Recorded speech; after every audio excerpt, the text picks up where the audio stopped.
인디애나 주의 한 주 판사가 이 인기 있는 쇼폼 비디오 앱에 대한 소송을 기각하고 연방 판사가 이 앱을 주 전역에서 금지시켰을 법한 최초의 몬태나 주법을 저지한 후 이번 주 틱톡에 대한 두 번의 법정 연승이 이 회사의 비평가들이 이 앱을 단속하는 것을 더 어렵게 만들겠다고 위협했습니다. 두 사건 모두 최종 결과에 이르지는 못했습니다. 하지만 두 주 모두에서 초기 결과를 보면 틱톡의 정치가 미국 법의 가장 근본적인 기본과 정면으로 맞섰을 때 정치가 패배했음을 알 수 있습니다. 목요일 판결에 따르면 두 사건 모두 틱톡을 단속하려는 노력이 수정헌법 제1조를 준수했는지, 심지어 법원이 이 문제에 대한 관할권을 가지고 있는지와 같은 기본적인 점검을 통과하지 못했습니다. 이러한 결과는 주 정부가 틱톡을 규제하려는 시도가 명백히 변명의 여지가 있고 정치적 연극을 위해 고안된 것임을 보여줍니다. 산타클라라 대학의 에릭 골드만 법학 교수는 CNN에 그러므로 정치적이지 않은 의사결정자 앞에 놓았을 때 그들은 우스꽝스러워 보입니다. 라고 말했습니다. 이처럼 주 정부가 가장 기본적인 법적 장애물조차도 그들의 법적 도구가 해결할 수 있는 구체적인 문제를 밝히기 위해 고군분투하고 있는 정책 위반자들에게 앞에 놓인 도전을 강조할 수 없다는 것을 보여줍니다. 두 사건은 서로 다른 기원을 가지고 있습니다. 인디애나 주의 이 소송은 틱톡이 주 소비자 보호법을 위반했다는 혐의로 법원이 명령한 벌금과 틱톡에 대한 제한을 구했습니다. 몬태나 소송은 주 정부가 주 내 개인 전자기기에서 앱이 작동하는 것을 금지하는 법안인 SB 419를 제정한 후 틱톡과 콘텐츠 제작자 단체가 제기했습니다. 두 사건 모두 미국의 각급 정부 관리들이 모 회사인 바이트댄스를 통해 틱톡의 중국과의 유대에 대해 우려를 표명한 것을 반영했습니다.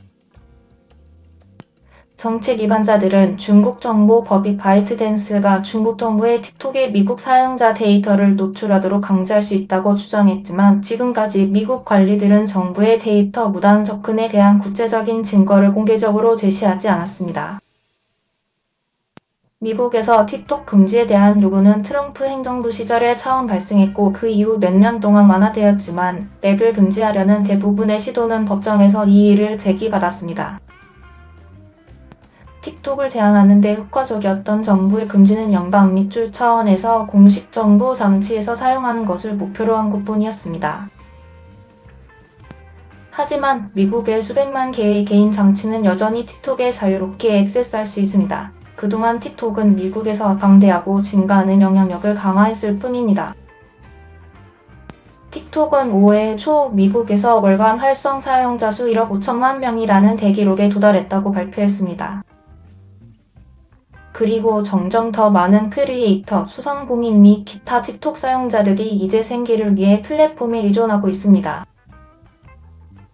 일부 크리에이터들이 틱톡에 의존하고 있기 때문에 몬태나 주에서 앱을 금지하는 것은 수정헌법 제1조의 직접적인 권리를 침해하는 것입니다. 지방판사 도널드 몬태나 주에서 앱을 금지하는 것은 일부 크리에이터들의 틱톡에 대한 의존으로 인해 수정헌법 제1조의 직접적인 침해입니다. 틱톡을 차단함으로써 입법부는 사용자 원고들의 수정헌법 제1조 권리를 해치고 많은 사람들이 의존하는 일련의 수입을 차단했습니다. 따라서 원고들은 이 법으로부터 회복할 수 없는 해악의 가능성을 확립했습니다. 라고 말로인을 썼습니다. 미국 시민자유연맹의 국가안보 프로젝트 부국장 패트릭 투미는 몬태나 판결이 미국 헌법이 이런 종류의 대량 검열에 비정상적으로 높은 수준을 부과하는 것을 보여준다고 말했습니다. 헌법적 발견 속에서 간과되는 것은 두 경우 모두 더 미묘하지만 덜 강력한 주제일 수 있습니다. 주들은 국가 문제를 지역 문제로 만들려고 노력했고 그 과정에서 그들의 권한을 촉구했습니다. 몬태나 사건에서 말로에는 SB 419를 통과시킨 주의 명시적인 정당성을 침해하면서 이러한 비판을 분명히 했습니다. SB 419는 틱톡이 특정 외국 국가와 직접적인 관련이 있다는 이유로 명백하게 금지하고 있습니다. 말로이는 그러나 몬태나는 외교 문제 분야에서 헌법적 권한을 가지고 있지 않습니다. 라고 썼습니다. 인디애나 판결은 같은 결론을 지지하며 주 당국자들이 틱톡이 사업 관행에 대해 대중을 오도했다고 수많은 주장을 했지만 주정부는 회사에 대한 주 법원의 관할권을 줄 수 있는 어떠한 관련성도 입증하지 못했다고 밝혔습니다. 인디애나 사용자들이 틱톡 플랫폼을 다운로드하여 사용하기로 결정할 때 의지하는 것은 고사하고 이러한 주장을 들었다는 혐의점도 없습니다. 제니퍼 드그루트 판사는 그녀의 의견에서 썼습니다. 드그루트는 틱톡이 제3의 앱스토어를 통해 후지어들이 이용할 수 있다는 이유만으로 주가 틱톡이 인디애나주를 특별히 목표로 했다고 주장하지 않기 때문에 법원이 틱톡에 대한 관할권을 가지고 있다는 것을 의미하지는 않는다고 덧붙였습니다. 함께 이 판결은 이러한 주들이 어떻게 틱톡을 추적할 수 있는지에 대한 상당한 한계를 제시하여 정책 위반자들이 중국과의 관련성 또는 앱에 대한 대중의 큰 비판을 참조하여 회사를 목표로 삼을 수 있는 능력을 제안했습니다.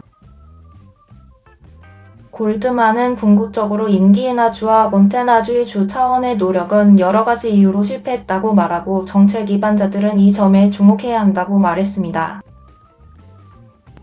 그는 이는 틱톡 반대 노력들이 뛰어넘어야 할 법적 장애물들의 만병통치약이며 이 모든 것을 헤쳐나갈 방법이 없습니다. 라고 말했습니다.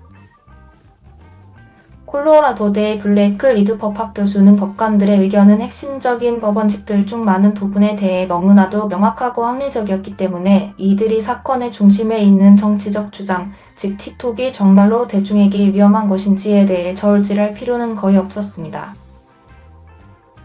이들은 둘 다 정치적 싸움에 끼어들기를 피하려고 하는 법관들입니다. 리드 교수는 특히 몬태나주의 의견은 고유명하고 정치적으로 기소된 법률을 매우 효율적으로 해찬 것이라며 너무 많은 새로운 근거를 깨지 않고 결과에 도달하기 위해 좁고 긴 접근법을 사용한다고 덧붙였습니다. 골드만은 다른 법원들도 몬태나주의 금지 명령에 주목할 것 같다고 말했습니다. 정확히는 선례로 여겨지지 않겠지만 물로이의 주장은 유사한 사건들을 검토하는 다른 판사들에게도 설득력이 있을 것이라고 말했습니다. 단순히 주 법원의 판결이 전형적으로 모호하다는 점과 주법이 관할 구역마다 다른 점 때문에 인디애나 주의 결정이 전국적인 영향을 미칠 가능성은 낮다고 골드만은 덧붙였습니다. 골드만은 정책 위반자들이 틱톡 특유의 금지와 제한으로 헌법에 위배되는 위험을 감수하기보다는 모든 인터넷 회사에 통일된 규칙을 적용하여 중국이든 그 밖의 어떤 정부에 의해서든 그 데이터에 무단으로 접근하는 것을 방지함으로써 미국인들의 데이터와 개인정보 보호 권리를 보다 광범위하게 강화하려는 노력을 다시 활성화해야 한다고 말했습니다.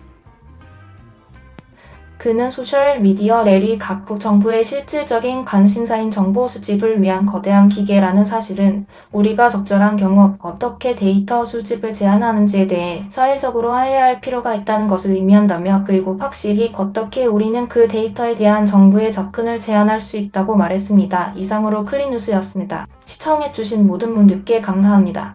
더욱더 좋은 영상으로 찾아뵙겠습니다.